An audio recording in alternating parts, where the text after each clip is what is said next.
Hello students, welcome to our next video lecture of Contributor Personality Development CPD। तो इससे previous lecture के अंदर हम लोगों ने डिस्कस किया था who is a contributor and what is the difference between contributor and a non contributor personality. Also we have discussed various qualities or various characteristics of a contributor personality। So उसी flow के अंदर आज हम लोग एक important quality discuss करने वाले हैं कंट्रीब्यूटर की, जो है आइडेंटिटी। ठीक है, कंट्रीब्यूटर आइडेंटिटी। तो मेजोरिटी दो तरह की आइडेंटिटी होती है वर्ल्ड के अंदर। एक होती है स्टैटिक आइडेंटिटी और दूसरी होती है डायनेमिक आइडेंटिटी। तो जो भी कंट्रीब्यूटर पर्सनालिटी होती है they possess a static identity, जैसे आप लोग स्लाइड के अंदर देख सकते हो। और जो नॉन कंट्रीब्यूटर पर्सनालिटी होती है दे पजेस अ जो कंट्रीब्यूटर पर्सनालिटी होती है they possess a dynamic identity, और जो नॉन कंट्रीब्यूटर पर्सनालिटी होती है they possess a static identity. Right. तो सबसे पहली बात, ये स्टैटिक आइडेंटिटी क्या होती है और ये डायनेमिक आइडेंटिटी क्या होती है, वो आज हम लोगों को सीखना है। तो आप लोगों ने ये वर्ड सीखा, कहीं सुना होगा कि static and dynamic. Right. Identity मतलब किसी भी पर्सन का कोई पण मानसनी ओळखाण। राइट। तो आइडेंटिटी तो हम लोगों को मालूम है, लेकिन ये स्टैटिक और डायनेमिक वर्ड जैसे आप लोगों ने अभी तक सुना होगा कि अगर किसी भी चीज कोई रिजिड है, ठीक है, वो कम बदलाव एडॉप्ट करती है तो उसको हम लोग स्टैटिक बोलते हैं। वही सामने अगर किसी भी चीज ऐसी है जो फ्लेक्सिबल है, ठीक है, वो सराउंड के हिसाब से बदलाव को एडॉप्ट करती है तो उसको हम लोग डायनेमिक बोलते हैं। तो यहाँ पे भी उसी तरह की दो आइडेंटिटी है, static identity and dynamic identity. तो स्टैटिक आइडेंटिटी मतलब ऐसी आइडेंटिटी जो चेंज में बिलीव नहीं रखती, जो अपने उसूलों के साथ अड़ी रहती है, वो सिचुएशन के हिसाब से या टाइम के हिसाब से उसको चेंज करने में नहीं मानती। तो उस तरह की आइडेंटिटी को स्टैटिक आइडेंटिटी बोलते हैं, और ज्यादातर ये इस तरह की आइडेंटिटी नॉन कंट्रीब्यूटर्स में पाई जाती है। वहीं पे डायनेमिक आइडेंटिटी किसको बोलते हैं? ऐसी आइडेंटिटी जो समय के हिसाब से, सिचुएशन के हिसाब से अपने आप में बदलाव करती है और अपने सराउंडिंग के हिसाब से उसको, उस चेंजेस को अडॉप्ट करती है। और ज्यादातर इस तरह की आइडेंटिटी आपको कंट्रीब्यूटर्स के अंदर पाई जाती है। अगर एग्जाम्पल के तौर पे मैं आपको बताऊं, मान लो कोई दो पर्सन है। एक पर्सन इगोइस्टिक पर्सन है, ठीक है, वो कुछ भी नया सीखने के लिए अपने से जो लोअर लेवल के पीपल है, ठीक है, वो कभी भी ये एक्सेप्ट नहीं कर सकता कि वो अपने आप से जो लोअर लेवल के पीपल है उससे कुछ सीखे। ठीक है। तो इस तरह की जो आइडेंटिटी है that is a static identity, क्योंकि यहाँ पे जो पर्सन है वो अपनी आइडेंटिटी को, अपने ईगो को सेटिस्फाई करने के लिए कुछ भी चेंज नहीं करेगा। सामने कोई एक ऐसी पर्सनालिटी है जो कुछ भी सीखने के लिए, चाहे वो अपने से कितना भी छोटा आदमी क्यों ना हो, उससे वो ऑलवेज सीखने के लिए रेडी रहता है। यानी कि पर्सन अपना पोजीशन को साइड में रख के, अपने ईगो को साइड में रख के नॉलेज पाने के लिए किसी भी आदमी के साथ वो डाउन टू अर्थ हो जाता है। तो इस तरह की आइडेंटिटी को हम लोग डायनेमिक आइडेंटिटी बोल सकते हैं। राइट। तो आज के लेक्चर के अंदर हम लोगों को यही दो आइडेंटिटी के बारे में डिस्कस करना है, that is a static identity and a dynamic identity. तो सबसे पहले स्टैटिक आइडेंटिटी। राइट। तो जैसे मैंने अभी आपको बताया कि स्टैटिक आइडेंटिटी आपको नॉन कंट्रीब्यूटर पर्सनालिटी के अंदर पाई जाती है। तो non contributor personality usually define themselves in terms of what they have acquired in the life. For example, qualifications, position, year of experience, etc. So this is a static identity, and this static identity leaves you trapped in a history. Right. तो ये था basic definition of a static identity, जो non contributor के अंदर पाई जाती है। और इसके अंदर जो पर्सन है वो अपने आप के बारे में ही सोचता है, rather than considering the concerns of other human beings. Right. अब ये स्टैटिक आइडेंटिटी के अंदर कुछ 3-4 कैरेक्टरिस्टिक या क्वालिटीज बोल सकते हो। तो जो फर्स्ट है वो है क्वालिफिकेशन एंड अवार्ड्स। तो ओनली थिंग्स, और जो पीपल होते हैं स्टैटिक आइडेंटिटी वाले, they only thinks about himself and his personal goals और अचीवमेंट्स। तो इस तरह के लोग ऑलवेज अपने ही अचीवमेंट, अपने ही गोल के बारे में सोचते हैं, जबकि जो इसके अपोजिट पर्सनालिटी वाले लोग हैं वो अदर ह्यूमन बीइंग का कंसर्न करते हैं। सेकंड जो क्वालिटी है वो है पावर एंड पोजीशन। तो boastful about his power and position, using his power and position for himself. ठीक है, तो इस तरह की क्वालिटी वाले, इस तरह की आइडेंटिटी वाले जो लोग हैं वो अपनी पावर एंड पोजीशन का इस्तेमाल सिर्फ और सिर्फ अपने ग्रोथ के लिए करते हैं, सिर्फ और सिर्फ अपने पर्सनल गोल को अचीव करने के लिए करते हैं, नहीं कि अपने कलीग्स के या अपने आसपास जो लोग होते हैं सभी के डेवलपमेंट के लिए करते हैं। तो ये था हमारा सेकंड पॉइंट। उसके बाद थर्ड पॉइंट है कि पास्ट अचीवमेंट्स, राइट। तो pride for his past achievement and hence losing focus on current goals.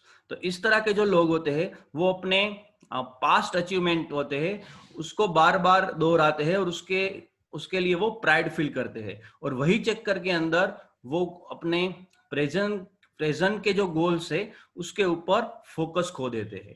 ठीक है, तो ये हमारा थर्ड पॉइंट था। फोर्थ पॉइंट है नॉलेज गेन्ड। ठीक है, तो इस तरह के जो लोग होते हैं उसका जो नॉलेज है वो बाउंडेड रहता है। क्यों? क्योंकि मैंने पहले भी आपको बताया कि इस तरह के जो लोग होते हैं जो अस्टेटिक आइडेंटिटी वाले होते हैं वो इगोइस्टिक होते हैं। वो कभी भी अपने से छोटे आदमी से कुछ सीखना नहीं चाहते क्योंकि उसके बीच में उसका ईगो आता है। ठीक है, तो वो कभी भी अपनी आइडेंटिटी को चेंज नहीं करेगा, कभी भी सिचुएशन के हिसाब से अपने अंदर चेंज नहीं लाएगा। तो उसका जो नॉलेज होगा, ठीक है, वो बाउंडेड रहेगा, क्योंकि आपको नॉलेज जरूरी नहीं है कि अपने हायर अथॉरिटी से ही मिले।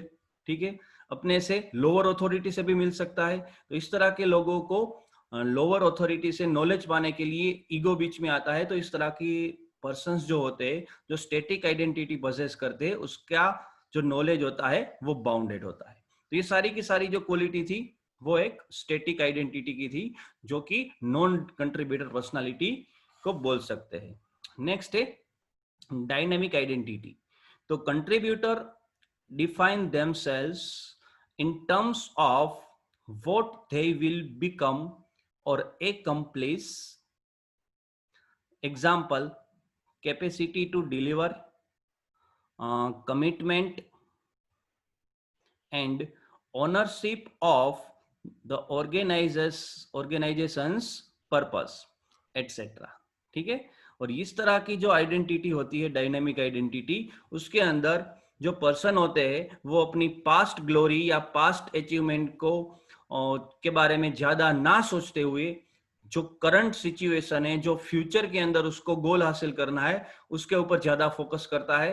तो जो डायनेमिक आइडेंटिटी होती है जनरली किसी भी सिचुएशन के अंदर किसी भी टाइम में वो चीजों के हिसाब से अपने आप को चेंज करके उसको एडॉप्ट करता है। तो ये थी हमारी डायनेमिक पर्सनालिटी और डायनेमिक आइडेंटिटी, जो कि एक कंट्रीब्यूटर की निशानी है। अब उसके कुछ कैरेक्टरिस्टिक या पॉइंट्स देखते हैं। तो फर्स्ट पॉइंट देखेंगे तो acts responsible not only towards him but also with the peoples around him, right. तो इस तरह की जो पर्सनालिटी वाले पीपल होते हैं, इस तरह की आइडेंटिटी वाले पीपल, वो कभी भी सिर्फ और सिर्फ अपने बारे में नहीं सोचते। वो अपने बारे में तो सोचते ही है, साथ में अपने अराउंड जो भी लोग काम करते हैं उसका वो कंसर्न करते हैं। Next point, he is the one who make the difference to the world with the power and position.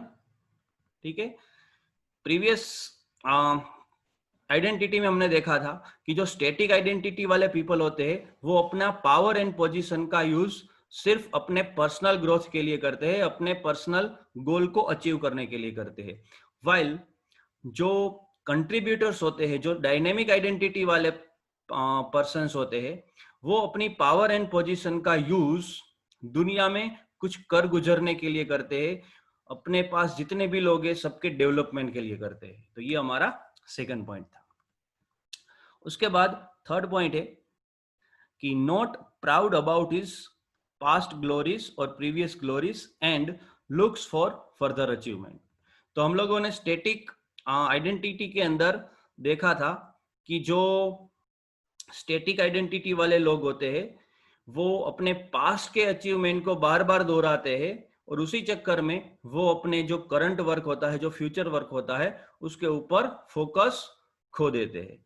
जहां पे जो कंट्रीब्यूटर्स होते हैं, जो डायनेमिक पर्सनालिटी वाले लोग होते हैं, डायनेमिक आइडेंटिटी वाले लोग, वो अपने पास्ट के अचीवमेंट को भूल जाते हैं और फ्यूचर में और अचीवमेंट किस तरह से ला सके उसके बारे में सोचते हैं।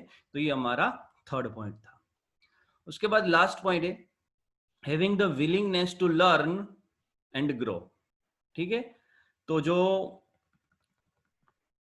डायनामिक आइडेंटिटी वाले लोग होते हैं उसके नॉलेज की बाउंड्री सीमित नहीं रहती, वो अनबाउंडेड नॉलेज को पजेस करते हैं। क्यों?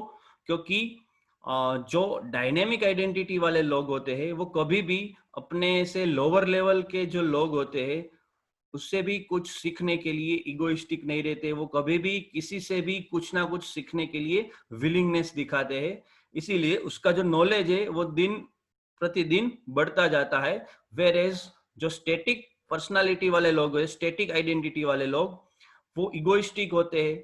ठीक है, इसीलिए उसका जो नॉलेज है वो ऑलवेज बाउंडेड रहता है। तो ये बेसिक सा डिफरेंस था static personality and dynamic personality के अंदर। तो यहाँ पे आप लोग देख भी सकते हो कि हम लोगों ने जितने जितने पॉइंट्स डिस्कस किए वो सारे पॉइंट्स यहाँ पे एज अ डिफरेंस आपको दिख रहा है कि स्टैटिक पर्सनालिटी क्या है एंड डायनेमिक पर्सनालिटी क्या है। तो इन शॉर्ट अगर एक ही टर्म से हम लोग डिस्कस करें तो स्टैटिक आइडेंटिटी मतलब एक किस्म की रिजिड आइडेंटिटी।